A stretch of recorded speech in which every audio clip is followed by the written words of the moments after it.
that the, what I notice about this is that the moment you know your life, something comes out you to say, shit, now my life, this is gonna be recorded, and you start building this, in your brain, and sometimes that make you make stupid mistakes. But the more you do this, the more comfortable you become with the mic and with the camera on the people, and then you just stop caring and say, you know what, this is how it's gonna go about. If this was really bad, I can just delete it and keep on going on with my life. But this is the thing about when you try things, they work. And if you don't try, you were never gonna get to from where you are to where you wanna go. Talking about this AI again, yeah, it it's upsetting because I remember back in the 90s when we found out or we knew through the news that there was a satellite on space that could read a newspaper down in Earth. And they tell you about this. You're thinking, if they can do that, what are they not telling us about? Well, Then, it's a given, Ken. Number one, it's a given that any technology we have today is 10 years behind what the military has. yes, yes. So So, whatever we have today, they had this 10 years ago, uh-huh. right? So So I mean, what they have today, wow, we'll find out in 10 years.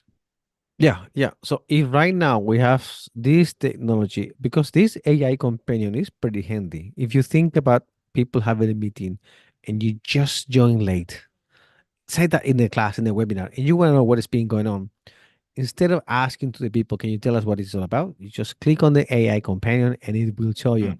oh, this is what Trevor has been talking about. This is Kane's point of view about this. Now I know. And Oh, then you it's can, amazing, isn't it? It's absolutely it's mind-boggling. it's And this is wonderful. a computer doing this. Yeah, no, the Yes. benefits are huge. You can take, I have in my work, where I work, I have Zoom meetings. And after these meetings, I've been asked to do report about them. Well, AI now, I just have to read proof, and this is probably better than my own writing. So, it's For it's sure, it's really, better than your own writing. Yeah, no, it's a mind-boggling. It's just I know it's amazing. how do Um, I've used mind-boggling twice. How do you say that? I mean, it's so advanced. yeah, yeah. Yeah, it's well, that's what sells, right? Any entrepreneur out there who wants to learn anything about making money, it's all about providing services that create something that is convenient for people. Hmm, And the more convenient it is, the more money it's going to make. exactly, exactly. Now, uh, if you think about these technologies, how do you think this is going to impact education? Like, you don't have, do you need to go do you need to learn how to write still? I mean, do we need to improve our handwriting these days? Well, that's a good question because if you take the skills out of our own ability, I'm trying to formulate what I want to say here. Hmm. Um, if kids start just using artificial intelligence Hmm. to write their essays, then that's a problem, because they're not learning the skills and the ability to write and speak are powerful. Yes, I agree with that. They can change the world. You look at um well, you look at anybody. You look at even Obama was so great at speaking and articulating, and Hmm. Jordan Peterson today, a modern superstar on the internet. You look at Lincoln, former president, uh, Martin Luther King, how they can string sentences together with their Hmm. speech and the power in the world and the rhythm, the poetry, and how they could articulate their words. Hmm. Um, Gandhi. There was no internet. There was No. no social media. There was nothing. And he managed to bring hundreds of millions of people together to change the world in India for them. Um, Hmm.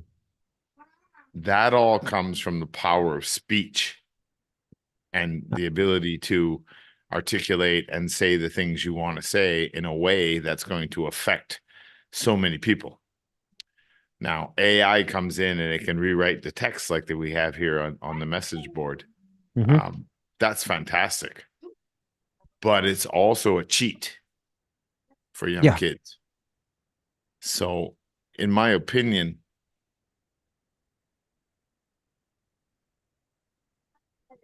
wow, okay, think about that. In my opinion, it's not good for young education because you have to learn how to read and write. absolutely. But I when think, you're an adult and you're working and you want shortcuts to get things done, then it's a tool. hmm, And if you master the tool, you can improve what you're doing. But there's got to be a balance. There's got to be a line in there. yeah, I So think kids are going we, to have to write their essays in class, not at home.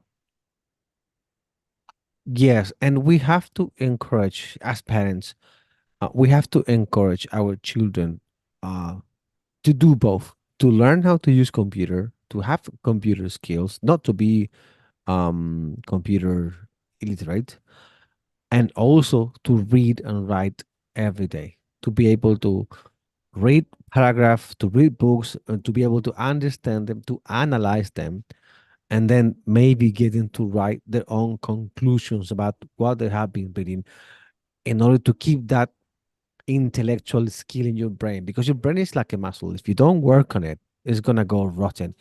Just think about it today, like we have this, from the moment we get this calculator in your phone, I barely use my math skills, and the more you use the calculator, the less you use your brain. And now I have problems to conceive number that probably a decade ago I could do that very quickly. Oh, I have a So hard time. I have a hard time. What was 7 times 9? God damn it. exactly. 10, 10, 10, 7, 70, down 7, 72. Okay. It takes me a lot longer. When I was a kid, we used to have little lineups in the classroom, Uh-huh. two lines, and they would bring mathematical questions up, and whoever would win could stay at the front of the line Hmm. and get bragging rights. And then whoever Yeah. lost had to go to the back of the line. And I was really good at it, like grade 4, grade 5, grade 6. But today, it's like I I have to pause and really think. And mathematics is a universal language, so it's something that's one. If there's one course in schools today that I think is really important is math. But I mean, there's a whole things that are the economics are missing. You know, so many things are missing Hmm. with that. But mathematics is definitely a universal language, and children they have to learn mathematics. There's no question about it. That's a priority. Hmm. Have you ever been to a local store when you go and buy some groceries from a 50 or 60-year-old man and do all the math very quick? Well, yes, some of them use the calculator, but some of Yeah. them don't. And those who don't is the best example for you to realize that if you keep your brain sharp, it will be sharp as long as, for a very long time. You can say forever because we know at some point after 80s or 90s, your brain just go, rotten, whatever. But for a long, Well, it as declines. Yeah, it declines. I it mean, does as you get older, decline. it declines. You have to work on it. It's a muscle, like you said. It's a muscle. Oh, yes, the best proof for that is probably our United States President Joe Biden. But going back to going back to the thing is that if you keep it sharp, if you have to do math every day, your brain will respond to that. If you don't use it in a certain amount of time, you will start forget, and you will not be able to do what one day was an easy thing to do for you. It's neurowiring, right? I mean, you go to the gym and you break up the muscles and you tear things, and then you eat properly, and it forms bigger muscles. The brain is no different. You have to read higher level articulated Mm. topics and situations to get the brain to keep working, to rewire itself and continue to improve yourself so you can be a better speaker. There's no question about it. Um, it doesn't matter if you're 30, 40, 50, 60, 80. Um, you're going to get what you put into it, like Yes. everything on the planet. You you have, if you don't use it, you lose it. That's it. That's very clear. And I've got a great example about this. When I was living in London, I used to work as a receptionist in a hotel, and I have to talk to people every day. And sometimes I had to answer the phone. People calling me from countries like the States, Australia, South Africa. Hey, I got your reservation book. I'm coming tomorrow. Is that okay? Everything's okay. You can come. My brain was sharp as a tank. As Yeah. a, and yeah. You knew And exactly then what was going on. Yeah. yes, yes. And then I booked a ticket over to South America, to my home country in Chile. And I was here for 3 months, speaking Spanish every day. And when I came back to England, people said to me, "What happened to your English?" And I was like, "Why?" I didn't realize that it's in 3 months only. It must have gone so bad that people were saying, "Dude, you're not the same guy who left 3 months ago." So it takes this short for you to lose what you have accomplished. So the best way to keep it is like you have to keep doing reps every time in order to keep you level. Well, it would be the same thing with someone going to the gym, right? If Mm. someone's building muscle and going, doing the 3 or 4 muscle groups every second day or whatever it is, like 6 days a week and 1 day off kind of thing. And Hmm. then all of a sudden they just stop for 3 months and then they wonder why they don't have as much strength. It, it would, to me, it would be the same kind of analogy. Yeah, absolutely, absolutely. And so what would be the advice for our students to constant improvement in the language field? Oh, that's it's so simple. I mean, it's literally on your bedroom door. You write down, don't think, just do. If you want to get up in the morning and you want to run, Hmm. well, you just put the sneakers there and the shorts and the t-shirt right there on the so when you wake up in the morning, it's like, you get up, you're thinking you want to grab your phone and you just look at the door because it's the only way to get out of your room, right? It's the first thing you're going to see. Uh-huh. And it's like arrow down, sneakers, shirt, shorts. Don't think, just do. And immediately that, okay, yeah, that's right. Go to the bathroom, have a quick cup of coffee, whatever you want to do. You just immediately go for a run. So I Mm. mean, if you're gonna learn a language, you're gonna learn a new skill, you got whatever it is, the first powerful tactic you're gonna have is to do it for an hour or two first thing in the morning. Period. Mm. Period. Mm. You just get it out of the way before the rest of the day and the distractions and all the other shit comes at you. Because Mm. once the day starts, well, as you know, who the hell knows where you're going to end up at 3 o'clock or 4 o'clock or 6 o'clock or 9 o'clock? Mm. See, So you just get the most important thing done first thing in the morning. yes, yes, I 100% I agree with you. But Yeah. I think the biggest challenge of today's generation, let's talk about young people, ages between below 30s, let's just say. Oh, there's no system. The, yeah, but the biggest challenge now is to get the job done because right now we have so much information. Say that you want to be like a 180-pound bodybuilder guy. Hmm. You know what to do. You know exactly. You can download all the information, what you We have to do. eat, It's all how right there. many, Yeah. yes, how many reps you have to do, which part of your body you have to do. You don't have to pay money anymore. You can put water on a plastic bottle and work your way out all day until you get there in 3 6 months. It's a guarantee you're gonna be a big guy. As but the question is, how would you get the mental strength to do that? How do you say, I'm gonna start today and I'm not gonna stop until I get what I want to be? This is the biggest challenge of this generation, I think. Well, it's really simple. I don't know if I wouldn't call it the Gen Z. Well, what generation are the kids today? The Gen Z now is now like in their 20s. So what is the generation today?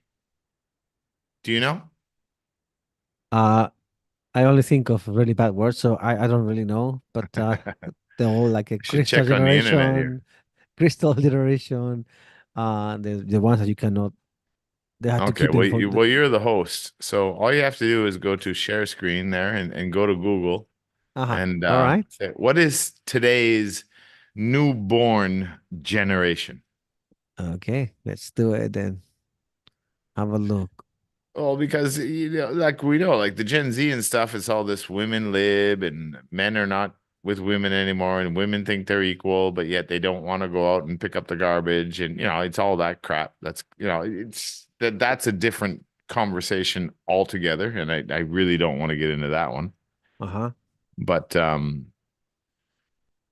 all these generations. So what is today's generation?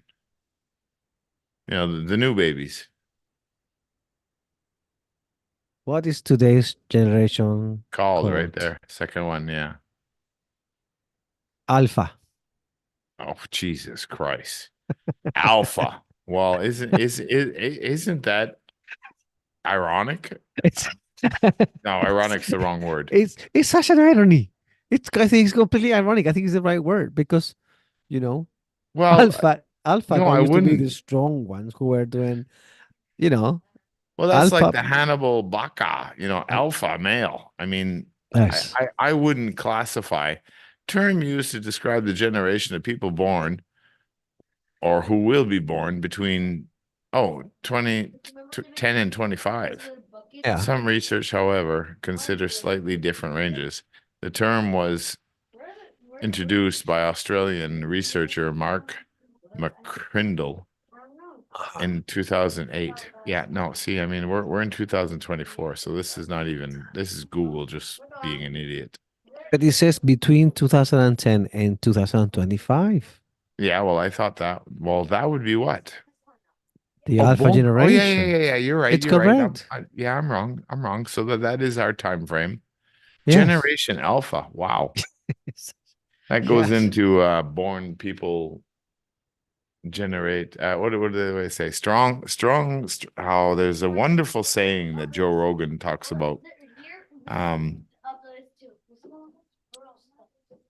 strong men give strong Create easier yeah, time.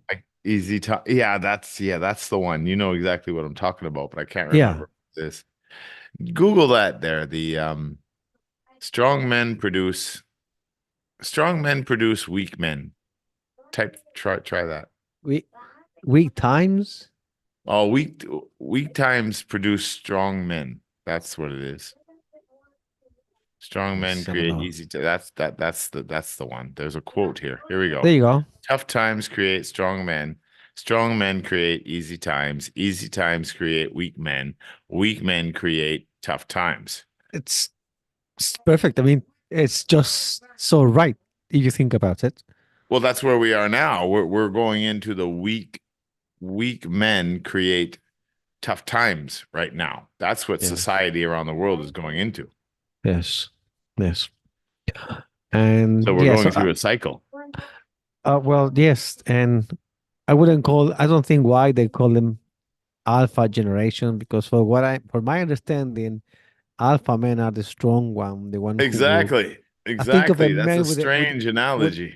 you know, in here in Paine in Santiago in Chile, I just go to the corner store and I'll buy all this wood cut in perfect size to burn to heat up my house. And an alpha guy in his generation would have just go with the axe and cut the log and bring the wood, carry in the bag. So it's not the same thing. I don't think this is the great name for the today's generation, you know? No, that's not the generation we're into now. No, absolutely No. not. And again, there's a whole other topic about the social media and the effect about that too. But Hmm. that's certainly not the generation we're in. We're in this. We are definitely in the Western world. Weak men. Weak means create tough times. Yeah, we're definitely in the generation where weak men are creating tough times because all the tough guys of our generations, the ones that would go down and burn the White House down in Washington, you Uh-huh. know, and would walk around with guns, and never have to worry about anything. The tough guys, Hmm. they're all dead and they're dying real fast. You know, they're all in their Yes. 80s, 90s. And I think the next generation is me and you, the children of those people. Uh-huh. And we're the only ones that have the common sense to see what's happening. But we're also the smallest minority of the population. Hmm. So that's why we're getting canceled a lot and we're getting attacked a lot. But the our children and their children, because we're old enough to be grandfathers. Well, I am. You're Yes. almost. Yeah, But our grandchildren, I mean, they're just, forgive my language, but weak as fuck. they Like, are. you They know, you are. you you put them in a room with a couple of tough guys, and they just cry. Yeah. Yes. It They're is they're not like gonna that. fight. They're just gonna cry. Yeah, they don't know shit. They don't know how to fight. They don't know how to talk. They don't know how to articulate. They don't know how to think. I want where's McDonald's?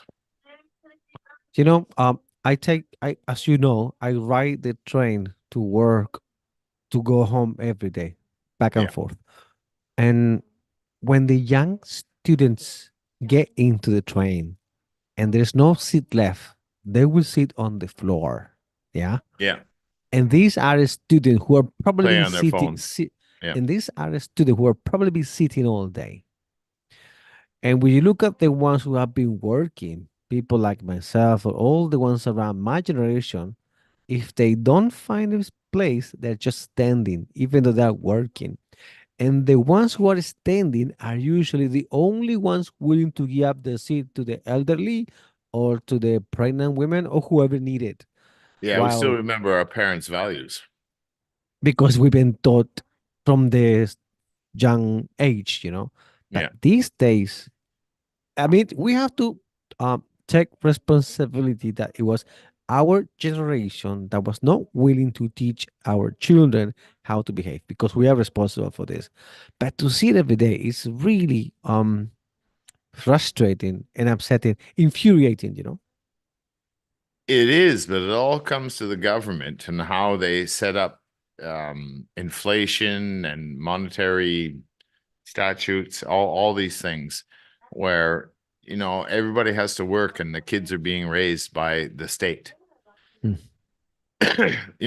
The days of dad work, well, so but you're doing the unthinkable. But for most people to have a house, go to work, have mom stay at home and raise the children is truly a thing of the past. There are not many situations where you can do that. In South America, there are still some, like, you're doing it. You're doing it, and I'm hats off to you. No, it's true. It's true because that is just so rare. Mm. Yes. And how many wives are out there working now, full-time jobs? How many children are being raised by the state? I mean, it's mind-boggling. Majority. And when you get Majority. to the Western countries, well, that's just the norm. Well, yeah.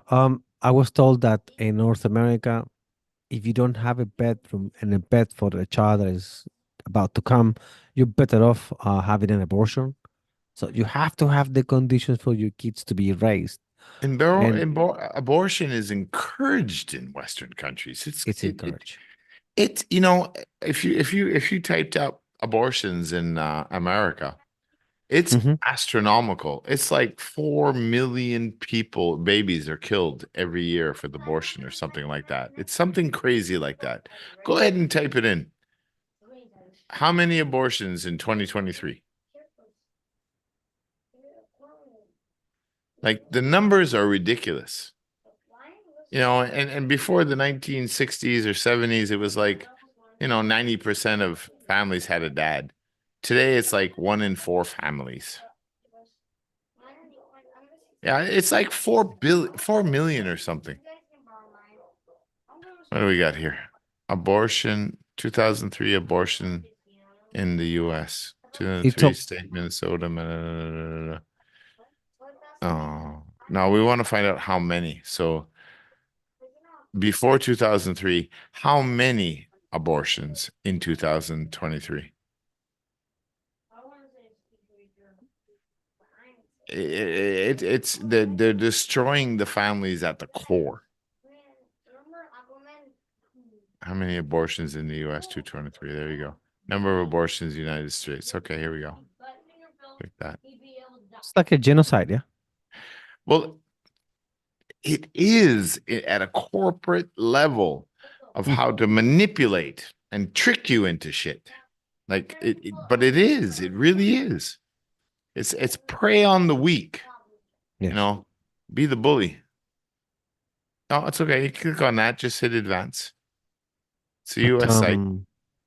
What it means is that it's being tracked. How many people are checking this information out? That's what it means. uh-huh.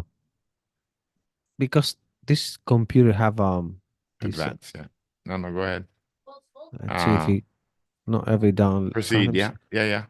I know I do it a lot. It's not a big deal.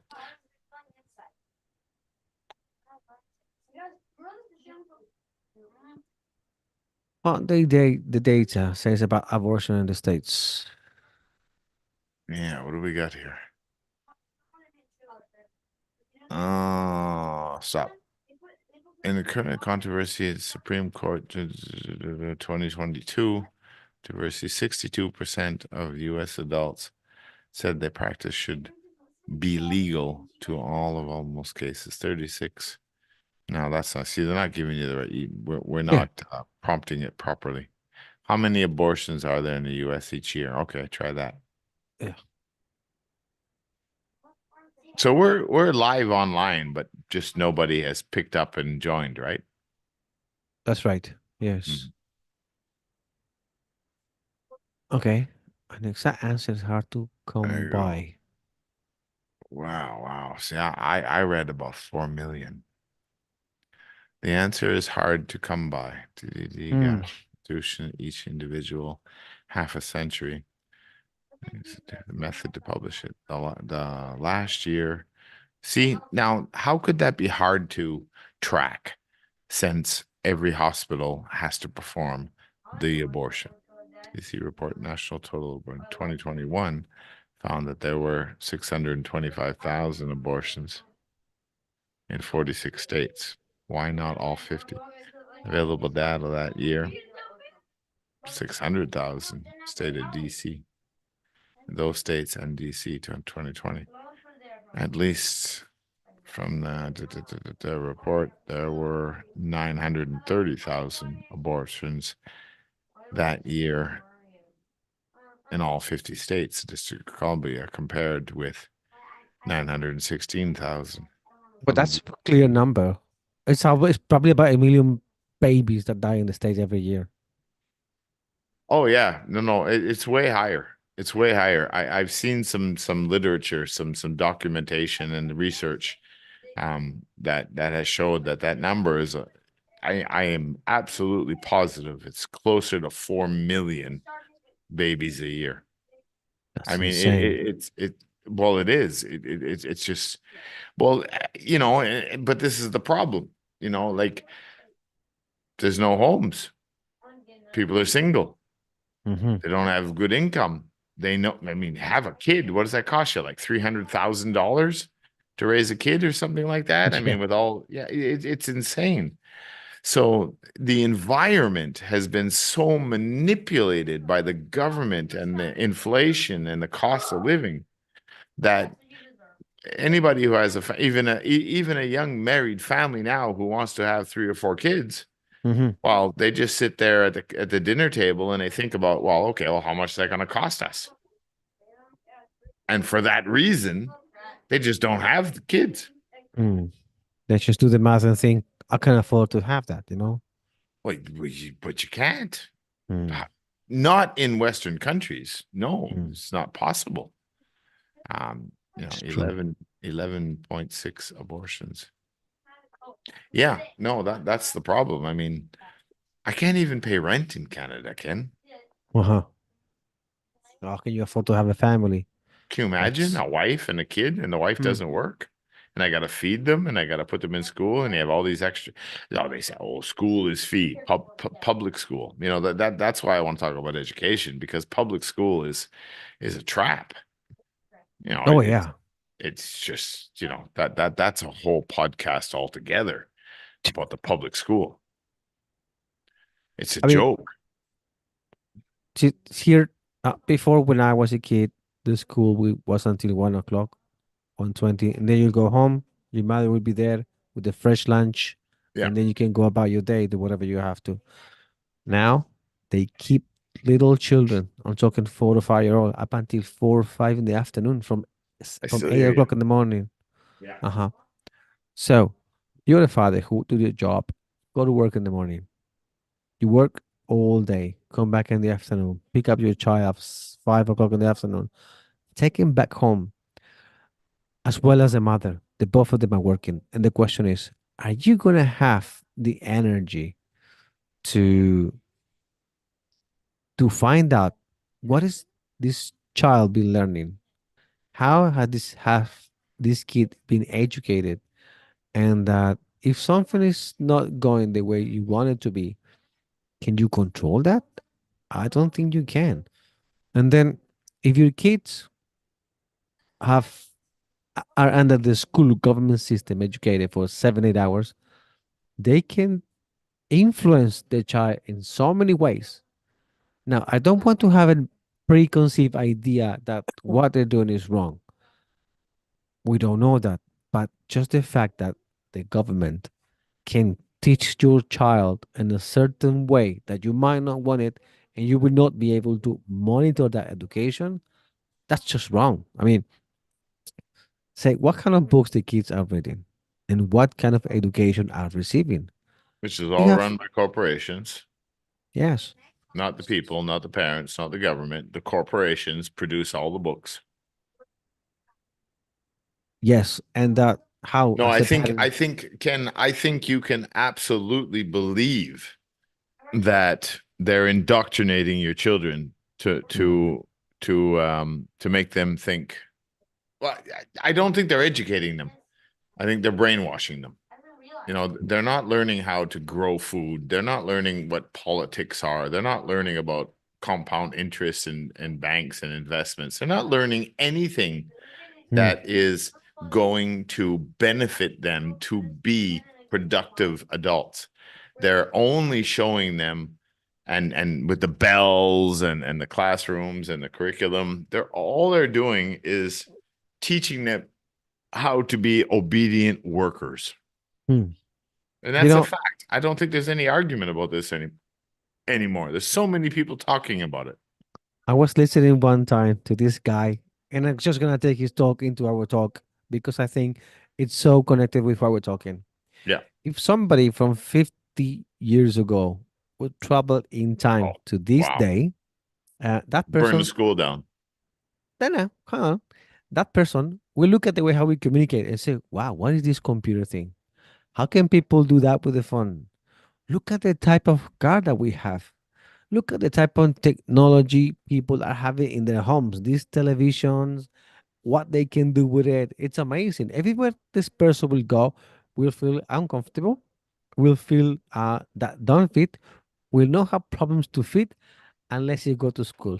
When they go to school, we say, "Oh, this is how I know. This is the only thing is been doing the same thing for the past 50 years because it's running on the same concept of someone going into a classroom for 7 8 hours a day, taking notes of a book, writing down what someone is telling him. It's Yeah. ridiculous." Now, I do believe there are benefits to schools. I think there's a social aspect. You have to know Hmm. how to, deal with people. I, Again, I said mathematics and things. I mean, I know history is an issue because a lot of it's being rewritten and they're getting taught a lot of bullshit. But I think when it comes to the basic science and the basic mathematics and basic language and grammar and rules, like there is a place for school Hmm. to teach the basics of, you have to fit in with people, right? I mean, we have to get along, we have to understand how the world works. Yes. the world works in certain ways, but there has to be an extra thing, you know. And I think the more I think about it, and I'm researching some people here about this, about homeschooling, because I'm not 100% for homeschooling, and I'm not 100% for public school. Okay. Private schools, well, of course, if you can pay $50,000 a year or 30 or $40,000 a year, then yeah, well, that would be the best thing to do because that's where the rich send their kids. Hmm. But we don't have that option. So I think some of these private homeschooling operations, which I'm doing a lot of research on, Yeah. I think they're a great option. And I think that what public schools need to be doing is it has to be like what it used to be, right? Where you're done at lunchtime.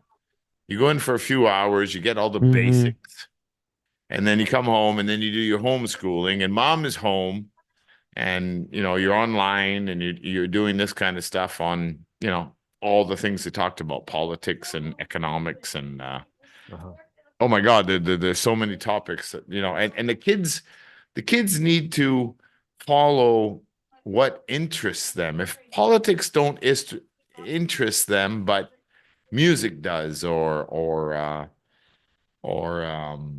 you know, I don't know, whatever, Science, sports, science or sports or whatever it math. is, then parents and the people in charge we have to identify what interests them, because what interests them, they will be good at. What they're not interested in, they'll do bad at. They would just not remember. If you don't like what you've been taught, you're just not going to remember. You're gonna No, memorize it. You're gonna run the test, and then you will forget the day after. you But will. if it's something connected with what you like, you will be an expert because you like it. It's just a simple thing. It doesn't take um, rocket scientists to figure this out. So No, yeah. And we have to identify, parents have to identify what interests the kid. Mhm. It's so important, and encourage them to keep following that. Like, Mhm. I said music. I mean, music is a tough business. I really hope my children do not want to be musicians. That's pretty tough. But if they did want to be musicians, well, there's other ways to do this, right? I mean, they could have their own little shop in front of their house where they could learn the guitar or sing, and they could teach. They could do Mhm. YouTube videos. There's a lot of things they can do around what it is their passion to be successful in different ways and make cash flow another way, not like it was, 20 years ago. That's right. So, but I don't, I really hope that that's not their choice I because mean, it's not an easy road, but it, it, but it can it be done. I mean, if they have, if they make a good living out of it, I mean, they don't have to be the next Britney Spears or Taylor Swift, but if they're good musicians and they make a decent living out of it, I'll be happy. I'll be happy if one of my boys, I have 5 boys with the same wife, and all of them are radically different. Yeah, I bought a chessboard and I taught to play chess all of them. Only one of them picked up and I like it, and he played with me all the time. So it's such a task or it's such a challenge we have to do to find out exactly what they want. I have another one who likes cooking, another one who likes reading. So you have to figure that out about them yeah, and give them more and more and more. Because if you do that, they're gonna be an expert in one thing. You don't have to know everything. no, Because if you try to know everything, you're just gonna end up knowing a little bit about a lot of things and you won't be expert at anything. But if you find that thing that makes them tick, that thing that makes them thrill, that's where you have, it's like discovering a minefield, a mine. So you just invest all that in there and you can get, who knows, the next Santana for the guitar or whatever. could be. Yeah, it could be. It's you got to encourage them in what they're interested in. That Hmm. to me, that's the only thing I've really learned with teaching so many kids for so many years Hmm. is that they're only going to excel in what they're interested in. You look at all the students in English. I mean, I've taught like God, I don't know, 100,000 students over Hmm. the last 20 years. Okay. And the only kids that do really well in English are the ones that want to learn English. Mm. They want it. They're there. They do the homework. They do the extras. They do the reading. They do the research, right? You look at all the kids that have no interest in it. You got to fight with them. He's like pulling a tooth out. It's they don't want to learn. So, the parents have to figure out what it is they're best at Hmm. and allow them to spend more time in that. And it's just that simple, really. Because I have. everything, and it doesn't matter what interest you have, Mhm. it'll grow into something else.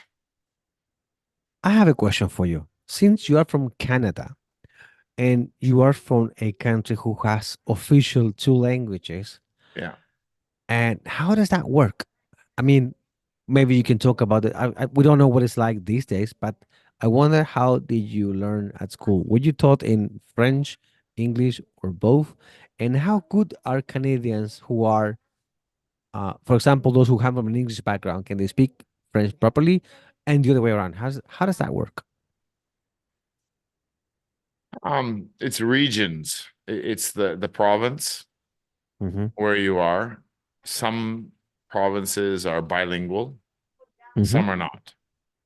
Now, they made national laws, I think, or something that, Canada is a bilingual country, Hmm. but good luck speaking French in Western Canada. Not gonna happen. No, no, nobody speaks French in Western Canada. Okay. But then you get to Ontario and Quebec, the two biggest provinces. Hmm. They're both provincial, both bilingual. Um, there, it's different because the laws are that you can't have a government job or certain jobs that you have to be bilingual to have the job. Interesting. Or like a prime minister of Canada has to be bilingual.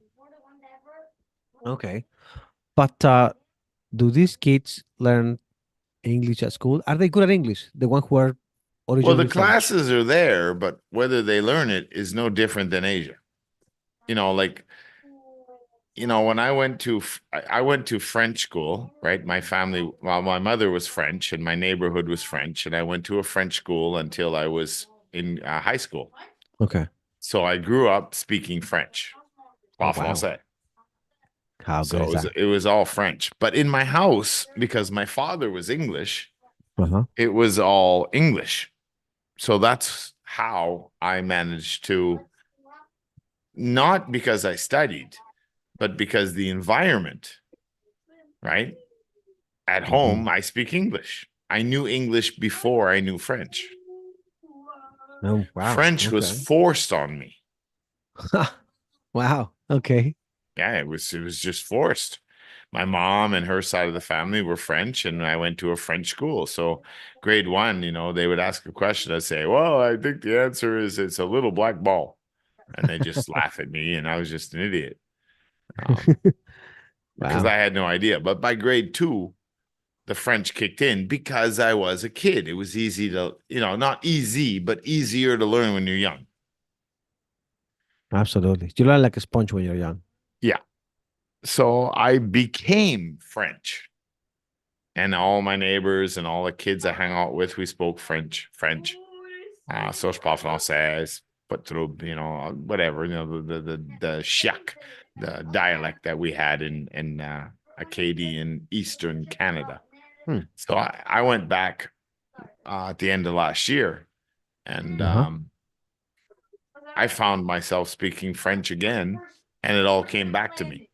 Oh, how cool. So it's somewhere there in the back of your brain, yeah, basically. It's there, yeah. It's in there. You just gotta get through the files and Hmm. get it. And I was speaking French, not perfectly, but enough to get by in any country, kind of thing.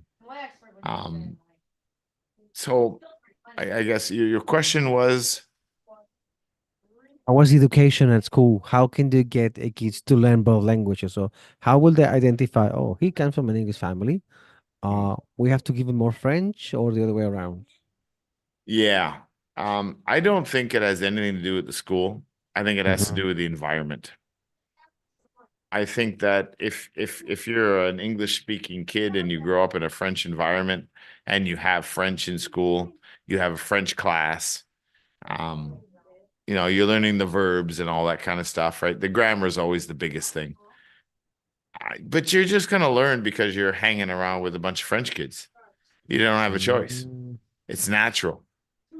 But if you're learning mm, in the school, if you're interested, sure, you can improve. But I don't think that school. When I went to an English high school, I would dominate in French on the mm. tests. Wow. Well, I would dominate because I went to a French school from grade 1 to grade 9, and then I went to high Hmm. school in an English high school, but I suffered huge in English.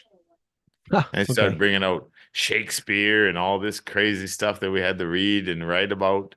I had no clue what was going on. Okay. And I failed English, but I French was my highest score. I used to argue with the teacher because of his pronunciation. Wow. So it's environment. I really think like Tom Clear, the guy who wrote Tom Clear, Jason Clear, I can't remember his name.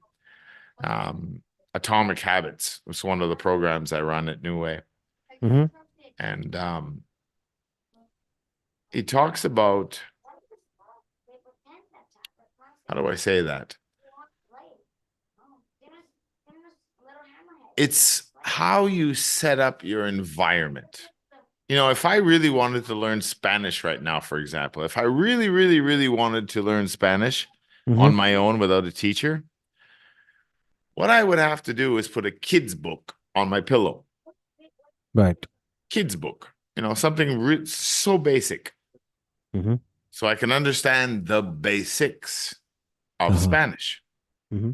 How to greet mom, how to talk to dad, how to tell the dog to get out, go in, whatever. And if I did that with my little hand phone, and every time I read a sentence and all the words I don't understand, I would just look them up and translate them so I can get meaning. And I just keep reading to myself. I would learn the language 10 times faster than any student in school. It's a simple method, yeah, but effective, yeah. Well, it is because you can watch all the videos you want to learn how Mm. to use Photoshop. Uh-huh. But until you take the logo behind me and you try to make the circle, you actually have to open up Photoshop and you have to figure out how to make that circle. That's So right. it's not the course that you listen to for 2 hours about beginners for Photoshop. It's how do I make a circle? So, how do I Hmm. make a circle on Photoshop? Right. And then you watch a small 5-minute clip on how to do it. And then you figure it out and you do it. That's right. Once you start doing the project, you start learning for real. Mm. When you're watching the video, you're not learning nothing. You just think you know something, but you don't know how to do it. It's true. It's true. So you got to pick a project and say, I'm going to do it. It's like editing. When I do all the editing for my videos, I didn't have a clue what I was doing, but I just started doing it. And every time I had a problem making a cut, making a connection, making transition, whatever it was, I would just go research that one thing, what I would divide the videos, how to do it, and then copy. And I start doing. Teach a bartender how to make a drink. Okay, I'm telling you how to make a zombie. Okay, you got to put a quarter ounce of tequila, a quarter ounce of rum, and you got to put this and that and everything else in there, or Caesar. And you tell me, oh, okay, I know, I understand. No, you don't. Make one. It's a fuck up. No, it's not. It's not until the girl comes up to the bar and says, "I want 6 Caesars," and then you got to make them. And then Mm. you open the book and you start figuring it out and putting everything in. until you physically, practically do it, you're not going to learn. Oh, wow. That's a very, very insight that you just gave us. And I think we're gonna end this podcast with this line. What I get from your teaching is pick up a project and get the job done. This is the best you can do if you want to accomplish anything in life. So, Mr. Trevor, thank you very much for your time. And Ken, it's my pleasure. It's my I hope it, pleasure. I hope we can see you again about podcast. Yeah, well, no, we should do this. We should try to do this a little bit more regular. But you're absolutely right. No, and what I said before, I mean, it's an old philosophy that if you're going to learn something, learn to teach it. Because if you can't explain it to a 5-year-old after you learned it, you didn't Mm, learn it, right? mm. So I mean, I can tell you how to do it, I can show you how to do it, but until I do it with you, you're not going to know how to do it. And That's it. that's just a fact of life. Yeah, Just like yeah. YouTube. You just got Just to like that. jump in. You can watch Yeah. all the videos you want to build a YouTube channel and how to make $1 million and how to make $10,000 a month. But until you start making the videos and you start learning the ins and outs, um, you You're don't never know gonna get there. anything. Yeah. Yeah, Okay. you Okay, don't. buddy. Thank you very much, and I'll see you on our next